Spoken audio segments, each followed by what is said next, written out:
Mi nombre es Francisco Mina y esto es Libres al Sol, filosofía para los que están en la vereda. Leemos hoy una selección de textos del Facundo de Domingo Faustino Sarmiento. El título completo es Civilización y barbarie en las pampas argentinas. El capítulo 1, aspecto físico de la República Argentina y caracteres, hábitos e ideas que engendra. Hago a continuación una selección del capítulo 1 del libro. Las notas al pie que he agregado en el texto escrito para facilitar la lectura no son parte del texto original. Podemos estar o no de acuerdo con Sarmiento, pero no podemos dejar de leerlo. No entendemos a nuestro país desconociendo sus ideas y su proyecto político. Lo leemos desde nuestro siglo. No nos ayuda a criticar sus acciones desde nuestro contexto actual, desconociendo el de su época. Lo que sí podemos y debemos hacer es analizar su vigencia. En el siglo XIX, su proyecto para nuestra nación es trasplantar la pujante civilización europea y norteamericana en nuestro suelo. Las manifestaciones culturales de los pueblos originarios y los gauchos son un obstáculo para esta empresa. La solución tendrá la misma metodología que la evangelización colonizadora, ahora transformada en ciencia racional y proyecto industrial.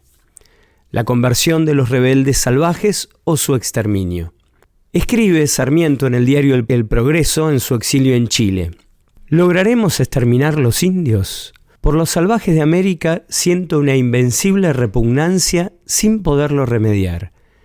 Incapaces de progreso, su exterminio es providencial y útil, sublime y grande. Se los debe exterminar sin ni siquiera perdonar al pequeño, que tiene ya el odio instintivo al hombre civilizado. A pocos días del triunfo de Bartolomé Mitre en la batalla de Pavón, Sarmiento le escribe: no trate de economizar sangre de gauchos. Este es un abono que es preciso hacer útil al país. La sangre de esta chusma criolla, incivil, bárbara y ruda, es lo único que tienen de seres humanos. Padre del aula, pero también del desencuentro con nuestros orígenes, Sarmiento inmortal. Bueno, hasta acá el fin de esta pequeña introducción y seguimos entonces con el texto original de esta selección de párrafos del primer capítulo del Facundo de Domingo Faustino Sarmiento. El mal que aqueja a la República Argentina es la extensión. El desierto la rodea por todas partes y se le insinúa en las entrañas. La soledad, el despoblado, sin una habitación humana, son por lo general los límites incuestionables entre unas y otras provincias. Allí la inmensidad por todas partes, inmensa la llanura, inmensos los bosques, inmensos los ríos, el horizonte siempre incierto, siempre confundiéndose con la tierra, entre celajes y vapores tenues que no dejan en la lejana perspectiva señalar el punto en que el mundo acaba y principia el cielo.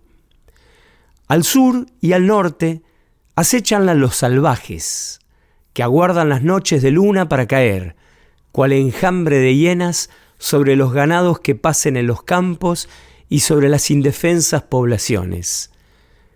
En la solitaria caravana de carretas que atraviesa pesadamente las pampas y que se detiene a reposar por momentos, la tripulación, reunida en torno del escaso fuego, vuelve maquinalmente la vista hacia el sur, al más ligero susurro del viento que agita las hierbas secas, para hundir sus miradas en las tinieblas profundas de la noche, en busca de los bultos siniestros de la horda salvaje que puede, de un momento a otro, sorprenderla desapercibida. Si el oído no escucha rumor alguno, si la vista no alcanza a calar el velo oscuro que cubre la callada soledad, vuelve sus miradas para tranquilizarse del todo a las orejas de algún caballo que está inmediato al fogón, para observar si están inmóviles y negligentemente inclinadas hacia atrás. Entonces continúa la conversación interrumpida, o lleva a la boca el tasajo de carne medio sollamado de que se alimenta. Si no es la proximidad del salvaje lo que inquieta al hombre del campo, es el temor de un tigre que lo acecha, de una víbora que no puede pisar.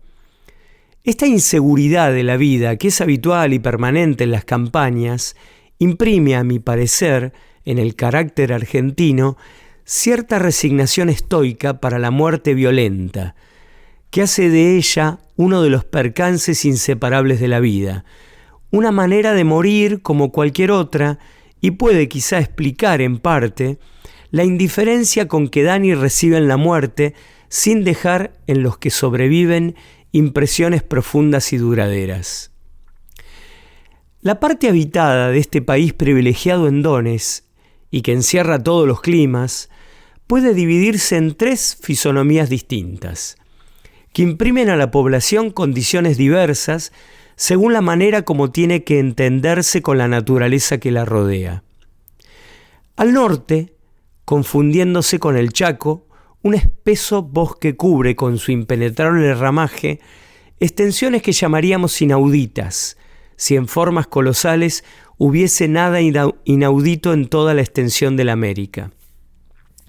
Al centro, y en una zona paralela, se disputan largo tiempo el terreno, la pampa y la selva. Domina en partes el bosque, se degrada en matorrales enfermizos y espinosos. Preséntase de nuevo la selva, a merced de algún río que la favorece, hasta que al fin al sur triunfa la pampa y ostenta su lisa y velluda frente infinita, sin límite conocido, sin accidente notable. Es la imagen del mar en la tierra, como en el mapa, la tierra aguardando todavía que se la mande producir las plantas y toda clase de simiente. Pudiera señalarse como un rasgo notable de la fisonomía de este país la aglomeración de ríos navegables que al este se dan cita de todos los rumbos del horizonte para reunirse en el Plata y presentar dignamente su estupendo tributo al océano, que lo recibe en sus flancos, no sin muestras visibles de turbación y de respeto. Pero estos inmensos canales excavados por la solícita mano de la naturaleza no introducen cambio ninguno en las costumbres nacionales. El hijo de los aventureros españoles que colonizaron el país detesta la navegación y se considera como aprisionado en los estrechos límites del bote o de la lancha. Cuando un gran río le ataja el paso, se desnuda tranquilamente, apresta su caballo y lo endilga nadando a algún islote que se divisa a lo lejos. Arribado a él, descansan caballo y caballero, y de islote en islote se completa, al fin, la travesía. De este modo, el favor más grande que la providencia depara a un pueblo, el gaucho argentino lo desdeña, viendo en él, más bien, un obstáculo opuesto a sus movimientos que el medio más poderoso de facilitarlos.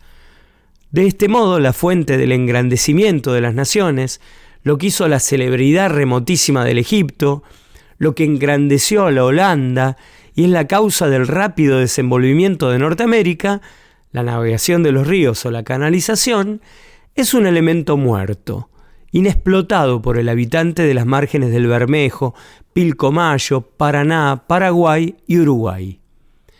Desde el Plata remontan aguas arriba algunas navecillas tripuladas por italianos y carcamanes, pero el movimiento sube unas cuantas leguas y cesa casi de todo punto.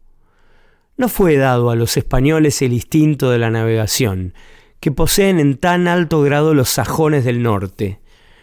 Otro espíritu se necesita que agite esas arterias en que hoy se estañan los fluidos vivificantes de una nación. De todos estos ríos que debieran llevar la civilización, el poder y la riqueza hasta las profundidades más recónditas del continente y hacer de Santa Fe, Entre Ríos, Corrientes, Córdoba, Salta, Tucumán y Jujuy otros tantos pueblos nadando en riqueza y rebosando población y cultura, solo uno hay que es fecundo en beneficio para los que moran en sus riberas, el Plata, que los resume a todos juntos. En su embocadura están situadas dos ciudades, Montevideo y Buenos Aires, cosechando hoy, alternativamente, las ventajas de su envidiable posición. Buenos Aires está llamada a ser un día la ciudad más gigantesca de ambas Américas. Bajo un clima benigno, señora de la navegación, de 100 ríos que fluyen a sus pies, reclinada muellemente sobre un inmenso territorio y con 13 provincias interiores que no conocen otra salida para sus productos, fuera ya la Babilonia americana, si el espíritu de la pampa no hubiese soplado sobre ella y si no ahogase en sus fuentes el tributo de riqueza que los ríos y las provincias tienen que llevarla siempre. Ella sola, en la vasta extensión argentina, está en contacto con las naciones europeas. Ella sola explota las ventajas del comercio extranjero. Ella sola tiene poder y rentas. En vano le han pedido las provincias que les deje pasar un poco de civilización, de industria y de población europea. Una política estúpida y colonial se hizo sorda a estos clamores. Es el capataz, un caudillo, como en Asia, el jefe de la caravana. Necesítase para este destino una voluntad de hierro, un carácter arrojado hasta la temeridad para contener la audacia y turbulencia de los filibusteros de tierra que ha de gobernar y dominar sobre él solo, en el desamparo del desierto. A la menor señal de insubordinación, el capataz enarbola su chicote de fierro y descarga sobre el insolente golpes que causan contusiones y heridas. Si la resistencia se prolonga, antes de apelar a las pistolas, cuyo auxilio por lo general desdeña, salta del caballo con el formidable cuchillo en mano y reivindica bien pronto su autoridad, por la superior destreza con que sabe manejarlo. El que muere en estas ejecuciones del capataz no deja derecho a ningún reclamo, considerándose legítima la autoridad que lo ha asesinado. Así es como en la vida argentina empieza a establecerse por estas peculiaridades el predominio de la fuerza brutal, la preponderancia del más fuerte, la autoridad sin límites y sin responsabilidad de los que mandan, la justicia administrada sin formas y sin debates. La tropa de carreta lleva, además, armamento, un fusil o dos por carreta y a veces un cañoncito giratorio en la que va a la delantera. Si los bárbaros la asaltan, forma un círculo atando unas carretas con otras y casi siempre resisten victoriosamente a las codicias de los salvajes, ávidos de sangre y de pillaje. La arria de mulas cae con frecuencia indefensa en manos de estos beduinos americanos, y rara vez los troperos escapan de ser degollados. En estos largos viajes, el proletario argentino adquiere el hábito de vivir lejos de la sociedad y a luchar individualmente con la naturaleza, endurecido en las privaciones y sin contar con otros recursos que su capacidad y maña personal para precaverse de todos los riesgos que le cercan de continuo. El pueblo que habita estas extensas comarcas se compone de dos razas diversas que mezclándose forman medios tintes imperceptibles, españoles e indígenas. En las campañas de Córdoba y San Luis predomina la raza española pura y es común encontrar en los campos, pastoreando ovejas, muchachas tan blancas, tan rosadas y hermosas como querrían serlo las elegantes de una capital. En Santiago del Estero, el grueso de la población campesina habla aún la quichua, que revela su origen indio. En Corrientes, los campesinos usan un dialecto español muy gracioso. «Dame, general, un chiripá», decían a Lavalle sus soldados. En la campaña de Buenos Aires se reconoce todavía el soldado andaluz y en la ciudad predominan los apellidos extranjeros. La raza negra, casi extinta ya, excepto en Buenos Aires, ha dejado sus zambos y mulatos, habitantes de las ciudades, eslabón que liga al hombre civilizado con el palurdo, raza inclinada a la civilización, dotada de talento y de los más bellos instintos de progresos. Por lo demás, la fusión de estas tres familias ha resultado un todo homogéneo que se distingue por su amor a la ociosidad e incapacidad industrial, cuando la educación y las exigencias de una posición social no vienen a ponerle espuela y sacarla de su paso habitual. Mucho debe haber contribuido a producir este resultado desgraciado la incorporación de indígenas que hizo la colonización. Las razas americanas viven en la ociosidad y se muestran incapaces, aún por medio de la compulsión, para dedicarse a un trabajo duro y seguido. Esto sugirió la idea de introducir negros en América, que tan fatales resultados ha producido. Pero no se ha demostrado mejor dotada de acción la raza española, cuando se ha visto en los desiertos americanos abandonada a sus propios instintos. Da compasión y vergüenza en la República Argentina comparar la colonia alemana o escocesa del sur de Buenos Aires y la villa que se forma en el interior. En la primera, las casitas son pintadas, el frente de la casa siempre aseado, adornado de flores y arbustillos graciosos, el amueblado sencillo pero completo, la vajilla de cobre o estaño reluciente siempre, la cama con cortinillas graciosas y los habitantes en un movimiento y acción continuos.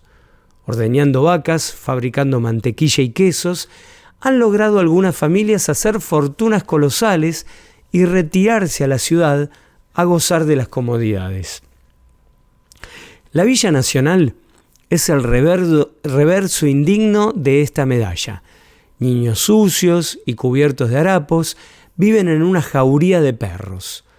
Hombres tendidos por el suelo, en la más completa inacción, el desaseo y la pobreza por todas partes, una mesita y petacas por todo amueblado, ranchos miserables por habitación y un aspecto general de barbarie y de incuria los hacen notables.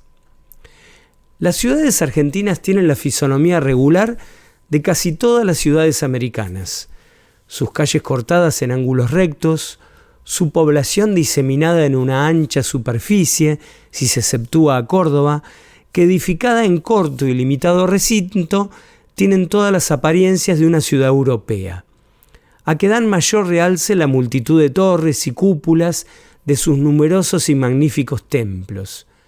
La ciudad es el centro de la civilización argentina, española, europea. Allí están los talleres de las artes, las tiendas del comercio, las escuelas y colegios, los juzgados, todo lo que caracteriza, en fin, a los pueblos cultos. La elegancia en los modales, las comodidades del lujo, los vestidos europeos, el frac y la levita, tienen allí su teatro y su lugar conveniente. El hombre de la ciudad viste el traje europeo, vive de la vida civilizada tal como la conocemos en todas partes. Allí están las leyes, las ideas de progreso, los medios de instrucción, alguna organización municipal, el gobierno regular, etc. Saliendo del recinto de la ciudad, todo cambia de aspecto. El hombre de campo lleva otro traje, que llamaré americano, por ser común a todos los pueblos. Sus hábitos de vida son diversos, sus necesidades peculiares y limitadas. Parecen dos sociedades distintas, dos pueblos extraños uno de otro. Aún hay más. El hombre de la campaña, lejos de aspirar a asemejarse al de la ciudad, rechaza con desdén su lujo y sus modales corteses, y el vestido del ciudadano, el frac, la capa, la silla. Ningún signo europeo puede presentarse impunemente en la campaña. Todo lo que hay de civilizado en la ciudad está bloqueado allí, proscripto afuera. Y el que osara mostrarse con levita, por ejemplo, y montado en silla inglesa, atraería así las burlas y las agresiones brutales de los campesinos. En las llanuras argentinas no existe la tribu nómade. El pastor posee el suelo con títulos de propiedad. Está fijo en un punto que le pertenece, pero para ocuparlo ha sido necesario disolver la asociación y derramar las familias sobre una inmensa superficie. Imaginaos una extensión de 2000 leguas cuadradas, cubierta toda de población, pero colocadas las habitaciones a 4 leguas, de distancia unas de otras, a 8 a veces, a 2 las más cercanas. El desenvolvimiento de la propiedad mobiliaria no es imposible. Los goces del lujo no son del todo incompatibles con este aislamiento. Puede levantar la fortuna un soberbio edificio en el desierto, pero el estímulo falta, el ejemplo desaparece. La necesidad de manifestarse con dignidad, que se siente en las ciudades, no se hace sentir allí, en el aislamiento y la soledad. Las privaciones indispensables justifican la pereza natural, y la frugalidad en los goces trae enseguida todas las exterioridades de la barbarie. La sociedad ha desaparecido completamente. Queda solo la familia feudal, aislada, reconcentrada, y no habiendo sociedad reunida, toda clase de gobierno se hace imposible. La municipalidad no existe, la policía no puede ejercerse y la justicia civil no tiene medios de alcanzar a los delincuentes. Ignoro si el mundo moderno presenta un género de asociación tan monstruoso como este. Es todo lo contrario del municipio romano, que reconcentraba en un recinto toda la población, y de allí salía a labrar los campos circunvecinos.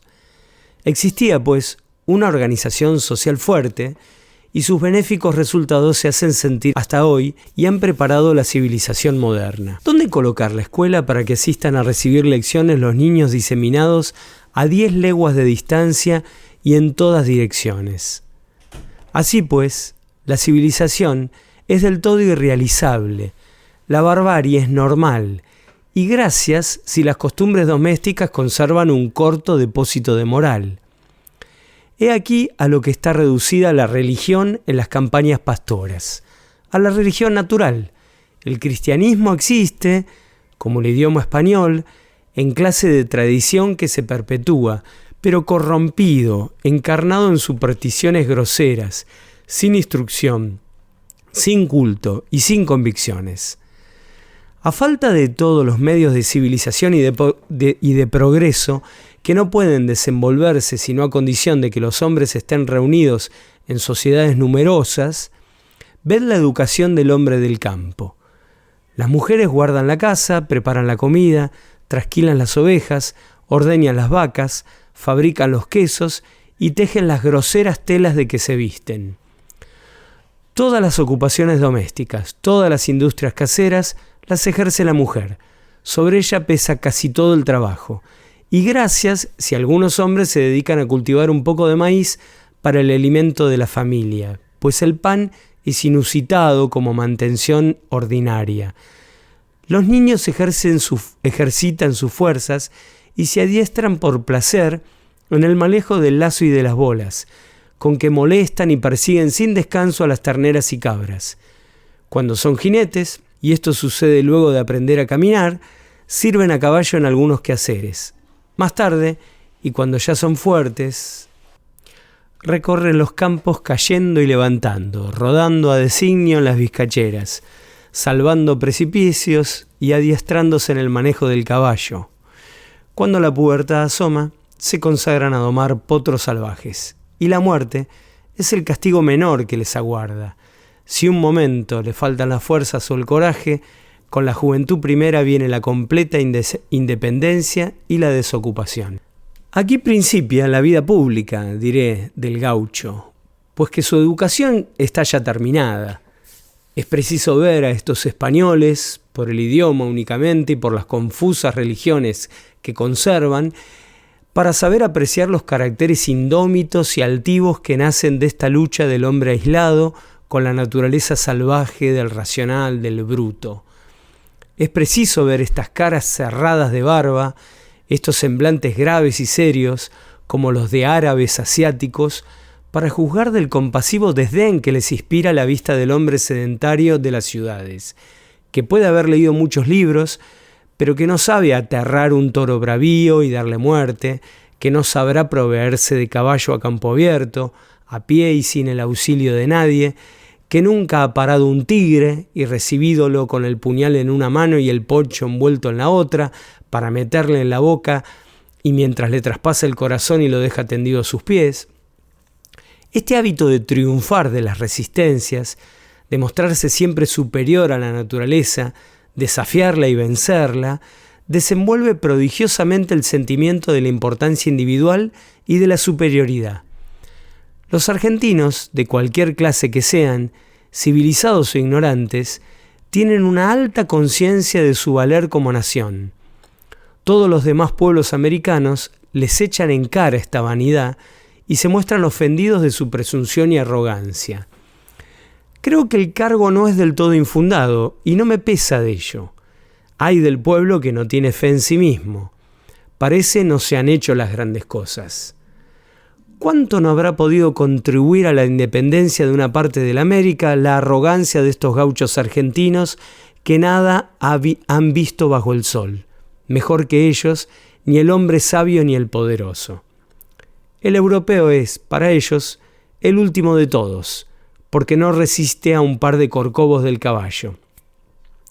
Si el origen de esta vanidad nacional en las clases inferiores es mezquino, no son por eso menos nobles las consecuencias, como no es menos pura el agua de un río porque nazca de vertientes cenagosas infectas.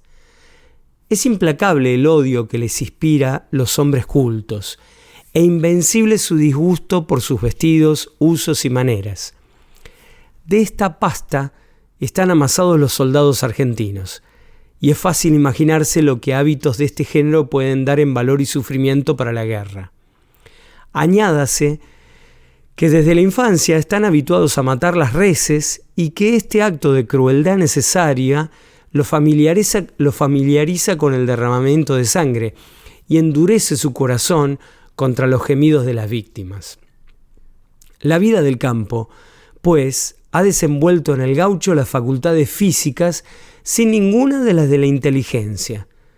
Su carácter moral se resiente de su hábito de triunfar de los obstáculos y del poder de la naturaleza. Es fuerte, altivo, enérgico. Sin ninguna instrucción, sin necesitarla tampoco, sin medios de subsistencia como sin necesidades, es feliz en medio de la pobreza y de sus privaciones, que no son tales para el que nunca conoció mayores goces, ni extendió más alto sus deseos. De manera que si esta disolución de la sociedad radica hondamente la barbarie por la imposibilidad y la inutilidad de la educación moral e intelectual, no deja, por otra parte, de tener sus atractivos. El gaucho no trabaja, el alimento y el vestido lo encuentra preparado en su casa. Uno y otro se lo proporcionan sus ganados, si es propietario. La casa del patrón o pariente, si nada posee. Las atenciones que el ganado exige se reducen a correrías y partidas de placer. Bueno, hasta acá el relato leído, con muchos errores, del cual pido disculpas, de esta selección de textos del primer capítulo del Facundo, Civilización o Barbarie de Sarmiento. Recomiendo muchísimo el video de la Universidad Pedagógica Nacional sobre Sarmiento. Es de una serie que se llama Maestros de América Latina. Es muy muy bueno el video, puede dar muchas posibilidades de mejorar la comprensión de esta mirada de Sarmiento. Leo una nota que hice yo al pie de página con el cual he terminado este texto. Esta definición es sesgada y tendenciosa. Es interesante el modelo de hombre de campo culto, donde estarían supuestamente complementadas la fuerza física y la inteligencia. En su desarrollo histórico, el peón de campo ha sido muchas veces explotado y carente de recursos básicos de educación que le ofrezcan un piso de igualdad. El campesino culto ha sido con frecuencia un gran cultor de los viajes y placeres, enriqueciéndose en ocasiones con tierras fiscales, obsequiadas sin pago alguno, o luego simplemente heredadas. Sarmiento ha sido el responsable en su época de uno de los proyectos educativos más intensos, no solo en nuestro país, sino en el mundo. Si bien su pasión creadora dio un pie de igualdad en la lectoescritura y saberes básicos para las mayorías, excluyó a los pueblos originarios y algunos campesinos como irremediables. La ausencia de una lectura histórica que visualice y valore las culturas americanas originarias y la imposición de una cultura europea trasplantada funda esta herida nacional desde su origen. Somos los permanentemente colonizados, pero nos despreciamos con mentalidad de colonizadores.